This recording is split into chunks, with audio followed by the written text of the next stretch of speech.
الشیطان الرجیم بسم اللہ الرحمن الرحیم बच्चों class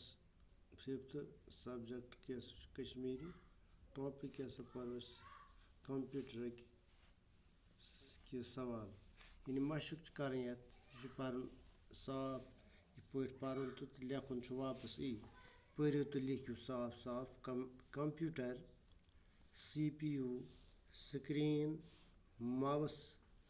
keyboard monitor printer speaker तिजारत तहकीक साइंस हस्पताल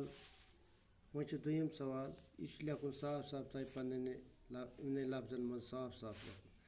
है दोयम सवाल क्या गो खाली जाय पढ़ो बे भरन खाली जाय पढ़ो CPU मॉनिटर कीबोर्ड तो माउस गो हार्डवेयर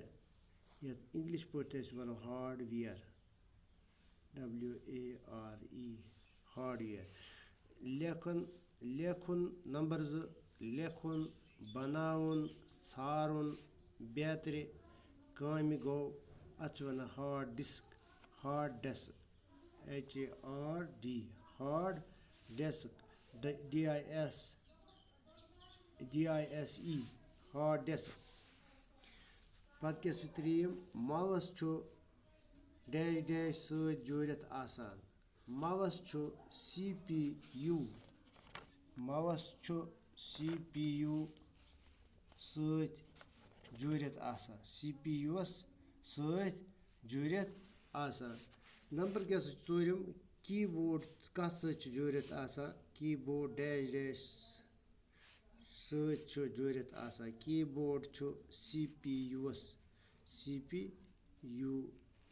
सत जोड़ित आसान कंप्यूटर सत